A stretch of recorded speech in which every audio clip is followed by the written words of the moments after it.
What up, y'all? It's your boy, Mr. Downtown Ray Melo, and you're listening to the Entertainment Report on iHeartRadio, live from Dubai for Monday, August 7th, 2017, delivering some major stories and trends going on in the world of entertainment and beyond. You can follow the show on Facebook, Twitter, or Instagram, facebook.com/The Entertainment Report with Ray Melo, that's RAYMELO, on Twitter at The Enter Report, or on Instagram at The Entertainment Report. You can listen to the show anytime you want on iHeartRadio. Just go to iHeart.com or your iHeart phone app, search for the Entertainment Report, and it'll take you to the page. Hope everyone had a fantastic weekend. Ryan Reynolds gave fans a glimpse under his Deadpool suit this week. The 40-year-old actor's personal trainer, Don Saldino, shared a side-by-side photo Thursday of Reynolds displaying his ripped physique and wearing his Deadpool 2 costume. He teased Josh Brolin, who will play the mutant Cable, in the caption, "At Josh Brolin, you still have some work to do." Reynolds appeared on the September cover of Men's Health and discussed his training regime in the interview. He says he often uses Saldino's online programs because his schedule is so, quote, erratic when he is filming. The star explained, "I don't want to have to meet somebody at 4 in the morning in a dark gym. I just want to go when I can go." Reynolds says he eats clean whole foods every 2 to 3 hours while bulking up for a role, but stopped short of Hugh Jackman's diet for Wolverine. Jackman was rumored to eat 6,000 calories per day, sometimes at odd hours. Reynolds says Hugh Jackman has a dedication to his craft that I'm afraid I don't share. If I'm up at 2 in the morning, it's because something has gone terribly wrong. He also added on his ongoing feud with the 48-year-old actor, "Busting balls is a great thing, but busting balls needs to work in stark contrast to that person's character." Reynolds first played Deadpool in X-Men Origins Wolverine and reprised the role in the solo film Deadpool. Deadpool 2 will co-star Brolin, Morena Baccarin, and T.J. Miller and open in theaters in June 2018. Up-and-coming actress Teagan Croft has been cast as DC Comics superhero Raven in the company's upcoming live-action series Titans. Croft, who's 13, hails from Australia and will be seen in the upcoming Australian film The Osirius Child before making her U.S. debut with Titans, Deadline reported. Titans, based on DC's The Teen Titans, will help launch the comic book giant's DC comic brand and streaming service in 2018 alongside Season 3 of the animated series Young Justice. Raven is the first hero to be cast in the series that will also feature characters such as Dick Grayson, who is Robin, Nightwing, Starfire, and more. The synopsis reads, Titans follows a group of young, soon-to-be superheroes recruited from every corner of the DC universe. In this action-packed series, Dick Grayson emerges from the shadows to become the leader of the fearless band of new heroes, including Starfire, Raven, and many others. Titans is a dramatic live-action adventure series that will explore the celebrated one of the most popular comic book teams ever. Titans is being written by Octavia Goldsmith, who wrote Star Trek Discovery and Underground. Famed comic book writer, DC Entertainment President, and Chief Creative Officer Jeff Johns and Greg Berlanti, who has helped helm the CW slate of live-action DC programming, including Arrow, Flash, Supergirl, and Legends of Tomorrow. Raven, who is a prominent character in the Teen Titans comic books, has appeared in Cartoon Network's animated series Teen Titans, the ongoing comedy-based Teen Titans Go, and in animated films such as Teen Titans: The Judas Contract. Daughter of the interdimensional demon Trigon, Raven possesses magical, physical, and telekinetic powers, as well as the ability to manipulate energy, emotion, and shadows. Sylvester Stallone has booked a guest appearance on NBC's family drama This Is Us. The show's Twitter account said Thursday, "Can you guess what special guests we're going to see in Season 2? The one and only at the Sly Stallone, hashtag This Is Us." Starring Milo Ventimiglia, Mandy Moore, Sterling K. Brown, Chrissy Metz, and Justin Hartley, the flashback-heavy series follows the lives of a pair of white teens and the same-age black brother their parents brought into the family the day they were born. Season 2 is to begin September 26. In a related story, the Television Academy says it has revoked an Emmy nomination for the NBC drama This Is Us in the contemporary costume category because the episode submitted did not meet the criteria for the category. In order to qualify for consideration in the Outstanding Contemporary Costume category, a show must spend at least 51% of screen time set in modern times defined as the last 25 years. This just relies heavily on flashbacks to tell the story of an ensemble cast that all share the same birthday. The Academy said that the episode submitted for consideration, Moonshadow, was predominantly period and set in the 1970s, thus making it ineligible, Variety reported. This has thus received 10 other Emmy nominations. Costume designer Halle Berry, assistant costume designer Marina Ray, and costume supervisor Eleanor Badge have been nominated for their work on the show. The original Karate Kid is receiving a television sequel series from YouTube that features Ralph Macchio and William Zabka reprising their roles for the film. The series, titled Cobra Kai, will air YouTube's paid streaming service YouTube Red with 10 half-hour episodes in 2018, Deadline reported. Cobra Kai is being written and executive produced by Josh Held, Josh Hirschwitz, and Hayden Schlossenberg. The show picks up 30 years after the events of the first Karate Kid, with Johnny Lawrence, played by Zabka, reopening the Cobra Kai dojo and reigniting his rivalry with a now successful Daniel LaRusso, played by Macchio, who is struggling without the guidance of his mentor, Mr. Miyagi. Daniel said in a statement, "The minute I heard about this project, I knew we had to have it. The Karate Kid became an instant classic in the 1980s and still resonates with audiences around the world and on YouTube today." Horowitz, and Schlossenberg added, "Like everyone who grew up in the 1980s, the three of us are enormous fans of the Karate Kid. Cobra Kai will be a true continuation of the original films, packed with comedy, heart, and thrilling fight scenes. We can't wait to reignite the LaRusso-Lawrence rivalry." ABC says it has postponed the Little Mermaid live program. It was planned to air in October. An ABC representative said Thursday in a statement to the Hollywood Reporter, "We are postponing the Little Mermaid live special. We love the idea of doing a live musical, and we wanted to make it wonderful. The project is so unique that we are making best efforts to do it next year and want to give it all the attention it deserves." USA Today says budget constraints are to blame for the delay. Rehearsals reportedly were to begin soon, and sets were already in the process of being built. The show was to feature various celebrities performing songs Alan Menken and Howard Ashman wrote for the 1989 animated movie The Little Mermaid. No cast has been announced yet. ABC Entertainment President Channing Dungey says actor Johnny Galecki may reprise his role of David in the upcoming revival of Roseanne. The Hollywood Reporter quoted Dungey as saying Sunday talks with Galecki are ongoing. Galecki currently stars on The Big Bang Theory, appeared on Roseanne seasons 4 through 9, where he confirmed to return for season 10 in 2018. On Roseanne Barr, John Goodman, Laurie Metcalf, Michael Fishman, Leslie Gorgarson, and Sarah Gilbert. TVGuide.com says some, but not all, elements of the show's controversial finale will be changed in the new episodes. Dungey told reporters at the Television Critics Association Summer Press Tour, "I wouldn't say that the revival is ignoring the events of the finale, but I can confirm that Dan is definitely still alive." Oscar-winning actress Whoopi Goldberg will return for her 10th season on ABC's daytime talk show The View, according to multiple media reports. The decision helps settle what has been a revolving door of cast members on the female host talk show since the retirement of its creator Barbara Walters 4 years ago. Aside from Walters, who hosted the first 17 seasons of The View, and another original panelist, Joy Behar, Goldberg will become the longest-serving panel member in the show's 21-year history. She will surpass former co-stars Meredith Vieira and Star Jones, who each did 9 years on the program. With a focus on controversy surrounding the Trump administration, The View has enjoyed its strongest ratings in 3 years, averaging 2.6 million viewers per episode last week. That number put it ahead of its competitor, CBS The Talk, which has opted to shift away from much of the political drama in Washington in favor of a focus on pop culture. The 21st season of The View is set to debut in early September. USA Network on Friday revealed its first look at Season 3 of Mr. Robot after a day-long mysterious social media campaign. After posting photos and clues on its Twitter account, the minute-long teaser trailer was posted in the afternoon. And true to Mr. Robot form, the new trailer leaves viewers confused and a little creeped out. It features the return of Tyrell Wellick, played by Martin Wallstrom, who was largely absent from the second season. It also introduces a new character played by Bobby Cannavale. USA says that the third season of Mr. Robot, starring Rami Malek, will premiere on October 11th. Actor Val Kilmer insists family needs and not poor health are to blame for some recent changes in his schedule. The actor tweeted Saturday, "So happy to be back in Tucson, sold out giant #Rialto, and they painted this on their walls. Can't wait to see the lobby.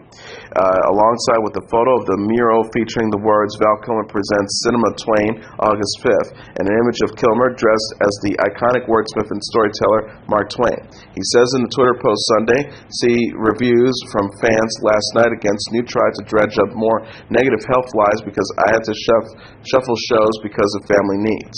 The New York Post reported Saturday that Kilmer last month canceled appearances at Comic-Con in Tampa Bay, Florida, and the opening of his own art exhibition, I'll Go On in Los Angeles, prompting concerns about the status of his health. Kilmer admitted this spring he was healing from cancer after denying reports he had the disease for about a year. The 57-year-old actor is known for his roles in Real Genius, Top Gun, The Doors, Willow, Batman Forever, and Tombstone.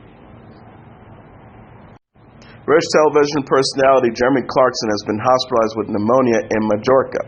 He captioned an Instagram photo of his arm attached to an intravenous line and hospital bracelets, "Not the sort of bangles I usually choose on holidays." A representative for the Grand Tour star told Sky News Jeremy Clarkson was admitted to hospital on Friday morning during a family holiday vacation in Spain, is being treated for pneumonia. Clarkson also posted a photo of his co-star James May and quipped, "The only functioning member of the Grand Tour team right now, God help us." Their fellow cast members Richard Hammond underwent surgery after a car wreck in June. Pierce Brosnan says he's proud to have worked with Robin Williams on Mrs. Doubtfire. The 64-year-old Irish actor paid tribute to the late star Thursday by sharing a throwback photo from the 1993 movie set.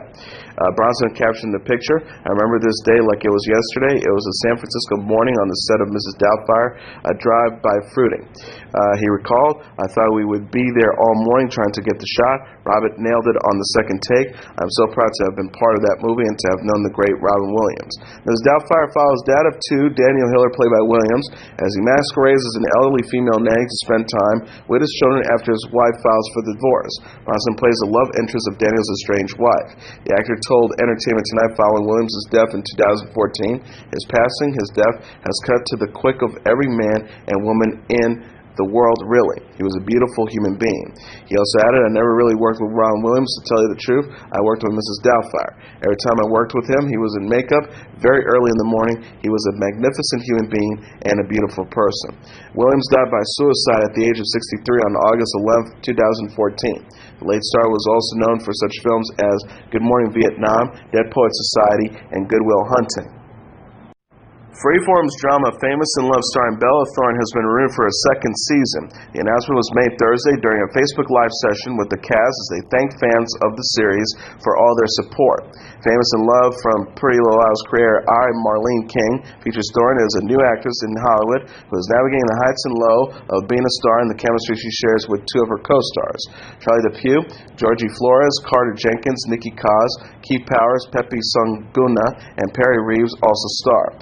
The Freeform Executive Vice President Programming and Development, Carrie Burke, said in a statement, "We're so proud to be continuing our relationship with Marlene King and his incredibly talented cast." And Freeform has said that Famous in Love has resonated nearly 30 million fans, factoring in linear digital all across episodes across the United States, and we couldn't be happier to deliver another season of this addictive series. Famous in Love will return to Freeform in 2018. Transgender star Jazz Jennings responds Thursday to Derick Dillard's cyberbullying about her TLC show. The 16-year-old I Am Jazz star shared a positive message with fans after Dillard, the 28-year-old husband of Jill and Jess's Counting On star Jill Duggar, disparaged her series and said transgender is a myth. She tweeted to her followers, "Every day I experience cyberbullying, but I keep sharing my story. Today was no different." Dillard made his remarks Wednesday after seeing a TLC promo for I Am Jazz. He retweeted the advertisement for the series, saying that the reality show doesn't make sense because it follows a non-reality. He wrote, What an oxymoron, a reality show which follows a non-reality. Transgender is a myth, gender is not fluid, it's ordained by God." Jennings received an outpouring of support from fans, many of whom who accused Dillard of cyberbullying. Patricia Arquette, the sister of late transgender actress Alexis Arquette, was among the stars to speak out. She tweeted to Jennings, "Thank you for your strength and leadership." Jennings came to fame on YouTube before landing I Am Jazz, which premiered in mid-July. Dillard and wife Jill Duggar appear on the TLC series series 19 Kids and Counting before starring on Jill and Jessa Counting On. Mom of two, Halle Berry discussed her kids Thursday while attending a screening of her movie Kidnap for Moms. The 50-year-old actress opened up about 9-year-old daughter Nyla and 3-year-old son Maceo while answering questions from other parents at the Mamarazzi event in New York. Kidnap follows single mom Carla Dyson, played by Berry, as she pursues the kidnappers who abducted her son. Berry told People, EW's Mamarazzi, she was immediately drawn to the project, which she says spoke to the strength of mothers everywhere. She recalls, I read it, and right away, being a mom of two, it hit me, and I thought, God, this would be my worst nightmare. I knew if I had the emotional capacity to bring that to life, it was also a movie that spoke to the strength and the power of the mother-female spirit. Berry shares Nyla with ex-partner Gabriel Aubry and Maceo with ex-husband Olivier Martinez. She says she managed not to take the anxiety of her role home, but shares her other fears for her children. The star confessed, in this day and age of social media, I fear how this will affect my children. They're growing up much different than I grew up, so I'm just trying to keep up the pace with them. I just want to stay part of the dialogue, part of the conversation. She also added, I also wanted to keep them grounded with my lifestyle and the way we live. It's really important I find a way to keep them normal and down to earth and not to have them be spoiled. It's a constant battle to keep their feet on the ground. Kidnap opened in theaters on Friday.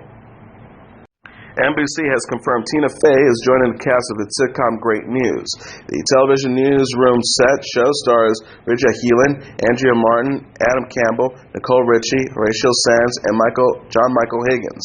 Season 2 is to begin September 28th. Network Twitter's account said Thursday, along with a GIF of Fey waving her hands in the air with the words high-fiving a million angels underneath, how we feel knowing that the legendary Tina Fey is coming to #Great News next season.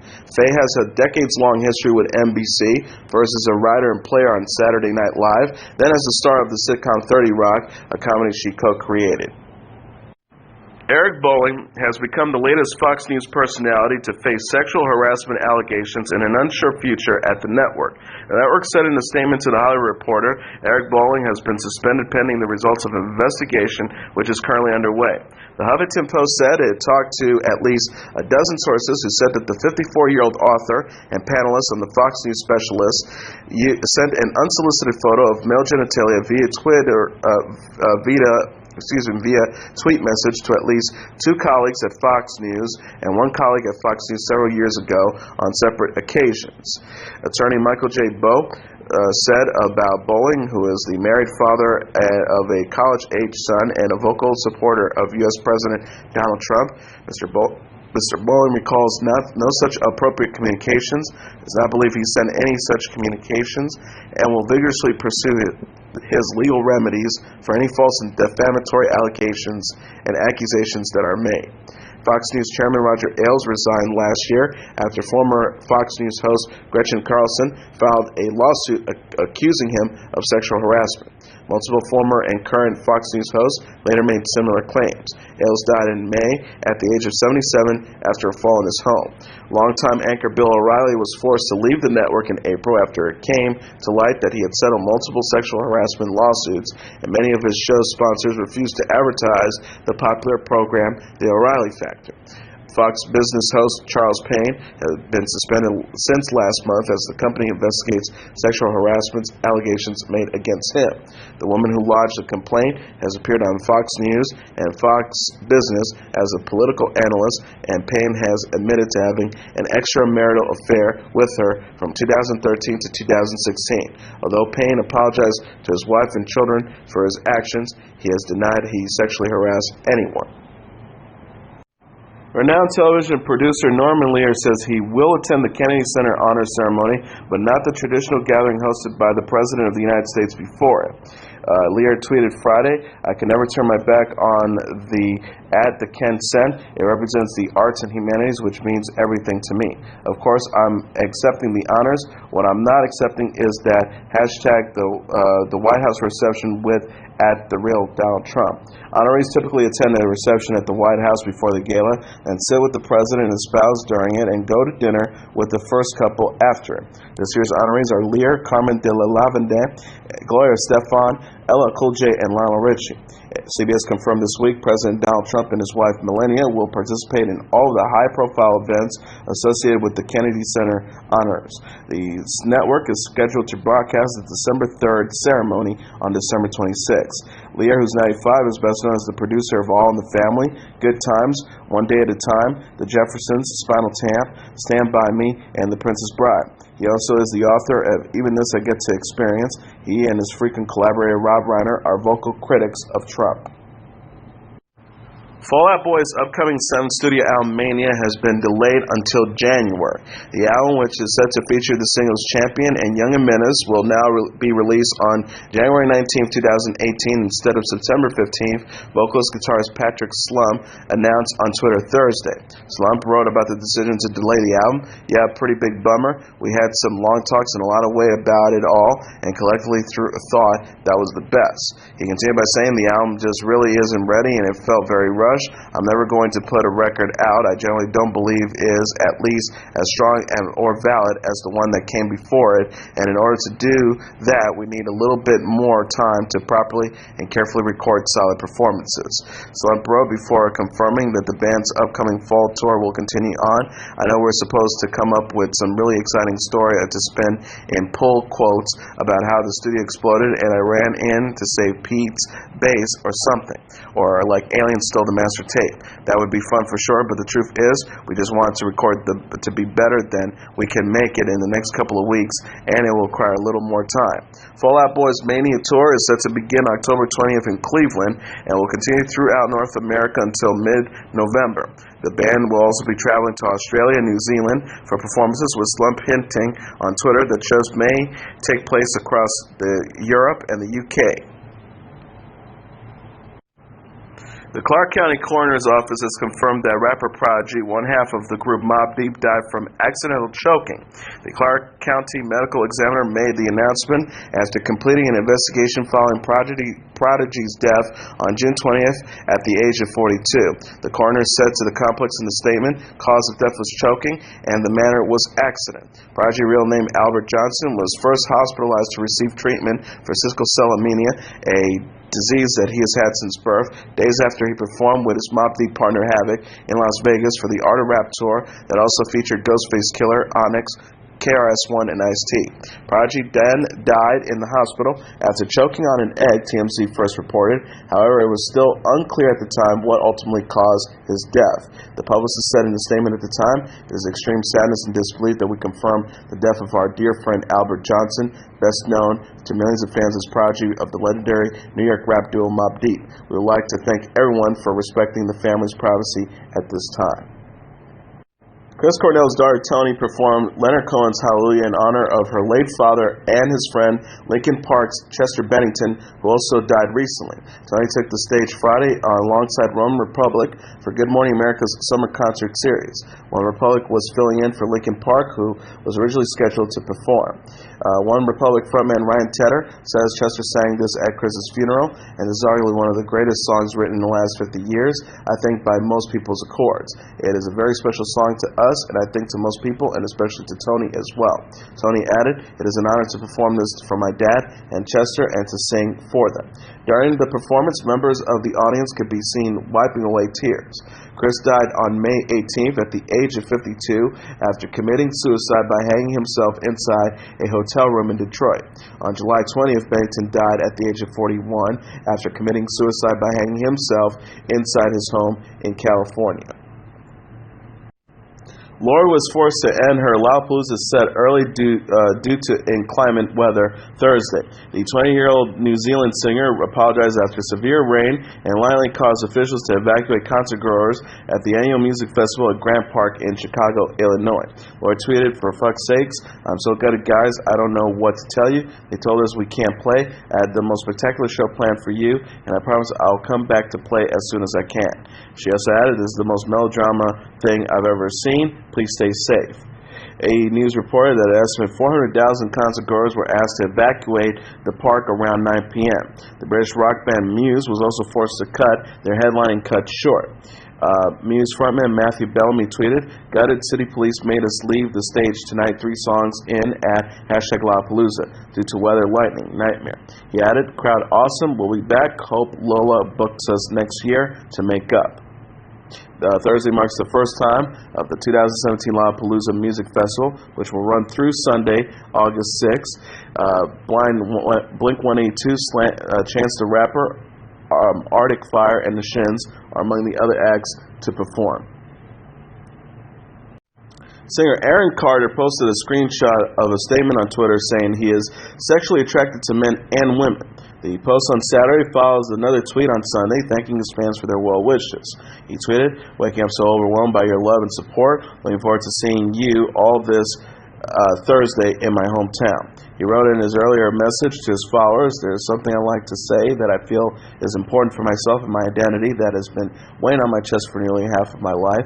This doesn't bring me shame, just a lot of weight and burden I have held onto for a long time that I would like to lift off me." Carter explained, "I grew up in this entertainment industry at a very young age, and when I was 13 years old, I started to find boys and girls attractive. There were years that went by that I thought about it, but it wasn't until I was 17 years old, after a few relationships with girls, I had an experience with the male that I had an attraction to, who I also worked with and grew up with." Carter, 29, has been busy touring in recent months, but also made headlines for a DUI arrest in Georgia, hospitalization following body shaming from fans, and the death of his father. Despacito is now the most watched video in YouTube history. The website's Twitter account announced Friday the first to reach 3 billion views. At Luis Fonsi and at Daddy Yankee's #Despacito is officially the most watched video on YT. The wildly popular Spanish language music video was first posted online January 12th. Singer Luis Fonsi wrote in an Instagram post, "What an honor, most viewed video in history and first video to reach 3 billion views and in Espanol." He says thank you to everybody involved at Daddy Yankee, at Zuleika K. Rivera, and Elastic People. Thank you for the fans for celebrating this song with us, and gracias Puerto Rico por ser más enseñario, más hermoso del mundo, que viva la música latina, #Despacito, #record breaking, #this is how we do it down in PR, #La Perla. And finally, The Dark Tower is the #1 movie in North America, earning $19.5 million in receipts this weekend. BoxOfficeMojo.com announced Sunday. Coming in #2 is Dunkirk with $17.6 million, followed by The Emoji Movie at #3 with $12.4 million, Girls Trip at #4 with $11.4 million, and Kidnap at #5 with $10.2 million. Rounding up the top tier are Spider-Man Homecoming at #6 with $8.8 million, Atomic Blonde at #7 with $8 million, Detroit at #8 with $7.8 million, War for the Planet of the Apes at #9 with $6 million, and Despicable Me 3 at #10 with $5.3 million. And as your entertainment report for Monday, August 7th, 2017, I'm your host, Mr. Downtown Ray Melo. I'll be back tomorrow to deliver some major stories and trends going on in the world of entertainment and beyond. You can follow the show on Facebook, Twitter, or Instagram. Facebook.com/The Entertainment Report with Ray Melo, that's RAYMELO. On Twitter at The Enter Report, or on Instagram at The Entertainment Report. You can listen to this episode or any previous episodes of The Entertainment Report anytime you want on iHeartRadio. Just go to iHeart.com or your iHeart phone app, search for The Entertainment Report, and it'll take you to the page. Good night, and God bless you all.